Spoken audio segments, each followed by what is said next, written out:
துணை தேசமயம் ஏகம் படைத்திட்ட மகாவர இந்திர நாராயணர் ஐயா நிச்சயித்தபடியல்லாது மனிதன் நிச்சயித்தபடி இல்லை. ஐயாவே இங்கும் அங்கும் எங்கும் எவ்வுயிருக்கும் எங்கள் ஐயா சிவசிவா சிவசிவா அரகரா அரகரா.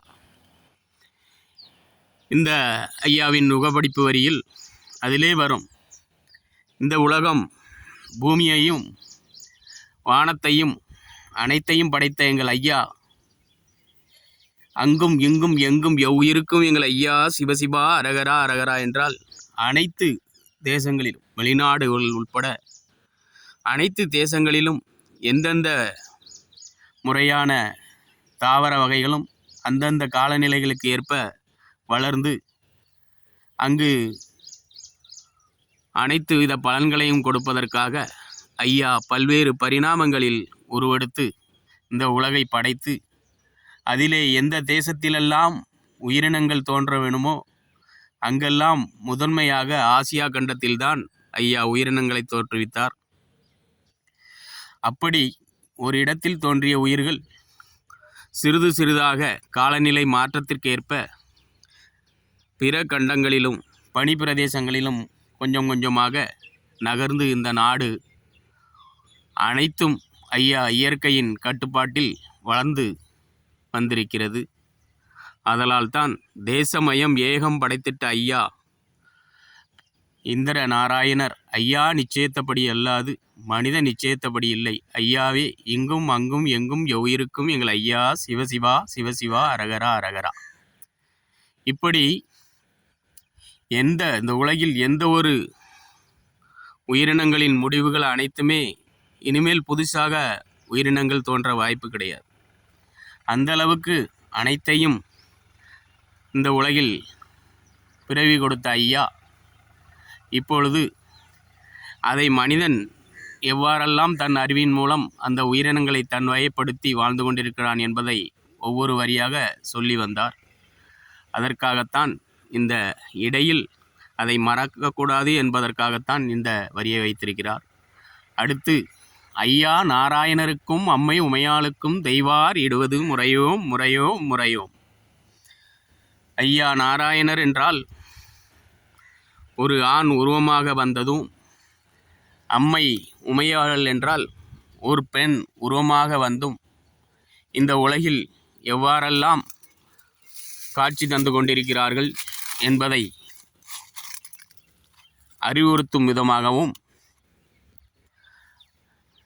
இப்பொழுது இந்த உலகில் ஒரு ஆணும் பெண்ணும் இணைந்துதான் இந்த உலகம் இயங்கி கொண்டிருக்கிறது.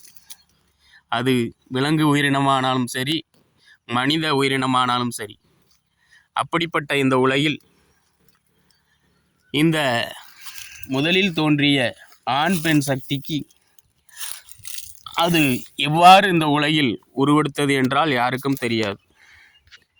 ஐயா கூறியிருக்கிறார், கருப்பையை போன்று கடலின் முக்கடலும் சங்கமிக்கும் நதிநீர் சென்று சங்கமிக்கும் முகத்துவாரங்களில் குகை என்பார்கள். உள்ளே செல்லும் வழி தெரியும், ஆனால் வெளியே வரும் வழி தெரியாது. அதாவது இந்த உலகில் அன்னையின் கற்பப்பை போன்று ஒரு கரு உருவாகிவிட்டால் அது வெளியே வராது. அது ஒரு கற்பப்பை காற்று அடைப்பு போல் அடைத்து அதை மூடிவிடும். அதுபோலத்தான் பின்பு அதற்கு தொப்புள் வழியாகத்தான் உணவு சென்று வரும் அந்த கருப்பைக்கு. அதுபோல் இயற்கையாகவே சில குகைக்குள் கடலின் அலையில் தோன்றிய உணவின்களையும் பெரிய மீனினமும் இப்படி ஒன்று ஒன்றாக அந்த குகைக்குள் சென்று படிமானம் அடைந்து முதல் உயிர் தோன்றியிருக்கலாம் என்று கூறியிருக்கிறார்.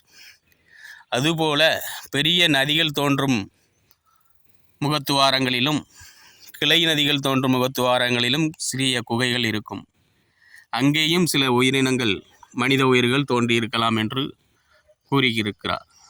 அப்படி இந்த ஆசியா கண்டத்தில்தான் அனைத்து விதமான முதல் உயிரினங்களும் நதியின் கரையில் உள்ள குகைகளிலும் முக்கடலும் சங்கமிக்கும் குகைகளிலும் மனித உயிர்கள் ஆசியா கண்டத்தில் எண்ணற்ற நதிகளும் எண்ணற்ற முக்கடலும் சங்கமிக்கும் இடங்கள் உள்ளன.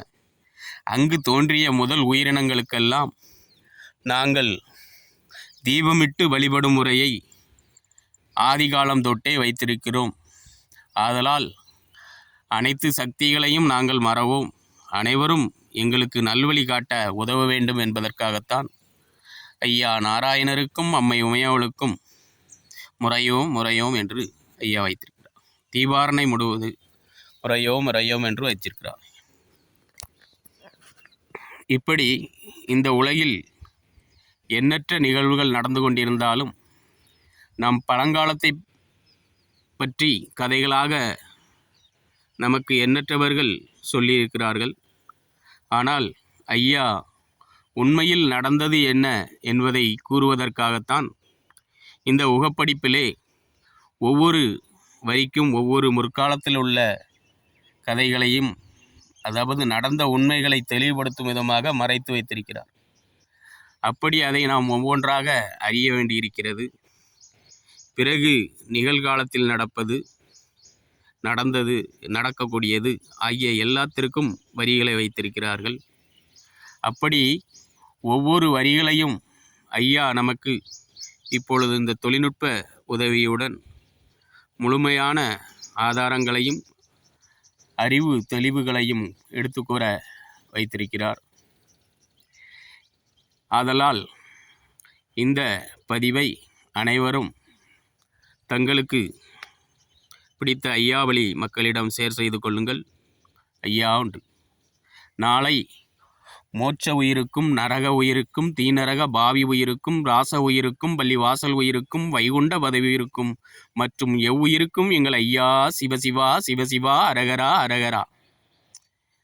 இப்படி மோட்ச உயிர் என்றால் யாரும் அறியாத இறந்த பின்பு இந்த உலகில் மோட்சம் என்றால் அனைத்தும் அனுபவித்து வாழ்ந்தவன் மோட்ச உயிர் என்று அறிவிக்கப்படுகிறார்கள்.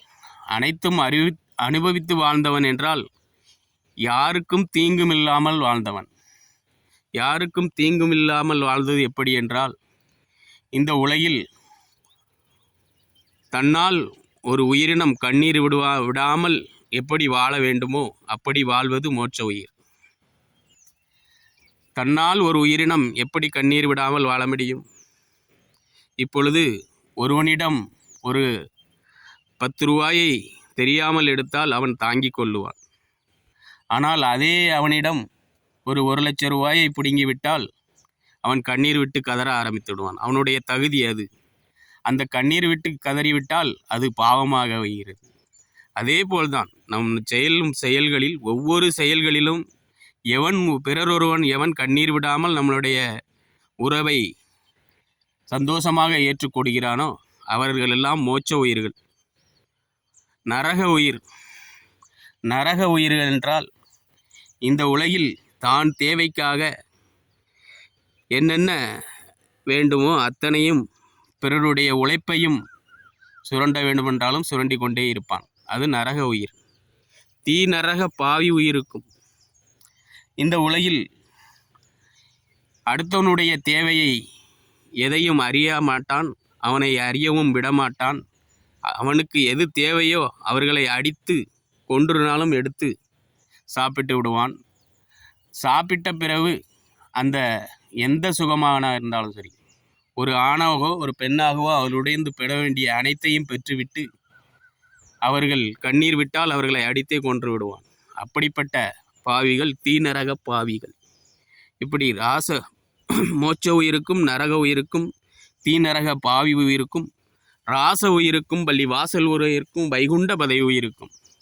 ராச உயிருக்கும் என்றால் இந்த உலகில் மக்களுடைய உழைப்புகளெல்லாம் ஒன்று சேர்த்து அவர்களுக்கு நன்மைகளை செய்து வாழ்பவன் ராச உயிர். அப்படி நன்மைகளை செய்து வாழ்கிறேன் என்று சொல்லி முற்காலத்திலெல்லாம் வாழ்ந்தார்கள். ஆனால் இப்பொழுது அதுவே கொள்ளையடிக்கும் தொழிலாக மாறிவிட்டது. அப்படி ராச உயிருக்கும், பள்ளி வாசல் உயிருக்கும், வைகுண்ட பதவி உயிருக்கும். மதத்தின் பெயரிலே இந்த உலகில் உங்களுக்கு நீண்ட ஆயுளை தருகிறேன், உங்களுக்கு நோயில்லாமல் வாழ என் பின்னாடி வாருங்கள், மாயசக்தி மூலம் உங்களை குணமாக்குகிறேன் என்றெல்லாம் சொல்லி எவன் ஒருவன் மதங்கள் அடிப்படையில் மக்களை ஏமாற்றி இந்த உலகில் வாழ்ந்து கொண்டிருக்கிறார்கள். எப்பொழுதுமே அப்படி வாழ்ந்து கொண்டிருக்கிறார்கள். ஏனென்றால் அப்படி இந்த உலகில் கண்டெடுத்த அனைத்தையும் அவன் இயற்கையில் நாராயணர் மடியிலிருந்து தான் பெற்றுள்ளான். அதை அனைவருக்கும் பொதுவாக சொல்லியிருந்தால் அவர்களெல்லாம் நல்ல உயிர்களாக ஆகியிருப்பார்கள். அதனால் தான் பள்ளிவாசல் உயிருக்கும் வைகுண்ட பதவி இருக்கும் என்றால், இந்த ஊரிலே நரகத்திற்கு போகிறேன், வைகுண்ட பதவி அடைகிறேன், சிவ பதவி அடைகிறேன் என்றெல்லாம் சொல்லுவார்கள். அவர்கள் வாழ்ந்த வாழ்க்கை முழுமையையும் தன் பின்வரும் சந்ததியினருக்கு எதையும் முழுமையாக கூறாததால் இப்படி ஐயா ஒவ்வொரு அடிகளாக தெளிவுபடுத்தி வருகிறார். நீங்கள் நினைக்கலாம், ஐயா வழி என்பது மதம் கிடையாது, அது உலகம் தோன்றிய முதல் இப்பொழுது தருமயுகம் மலரும் என்று சொல்லியிருக்கிறார். அதுவரை உலகம் அழியாது. பூமியை தவிர எந்த ஒரு கண்டத்திலும் மனிதன் உயிர் வாழ முடியாது, எந்த ஒரு கிரகத்திலும். ஆதலால் தான் ஐயா தீர்க்கமாக கூறுகிறார். நாம் அறிவியல் என்ற பெயரில் நம்மளை அவர்கள் படித்ததை நிலைநாட்ட வேண்டும் என்பதற்காக முயற்சித்து கொண்டே இருப்பார்கள். அதை நம்பி நாம் வாழ்க்கையை ஏமாற வேண்டாம். ஆதலால் இப்படி ஒவ்வொரு அடியாக ஐயா எடுத்துரைத்து கொண்டிருக்கிறார். அந்த அனைத்து அர்த்தங்களையும் தினமும் ஒவ்வொரு பதிப்பாக வெளியிடுகிறோம். அதை உங்கள் மனதிற்கு ஏற்ப பயன்படுத்தி கொள்ளுங்கள். ஐயா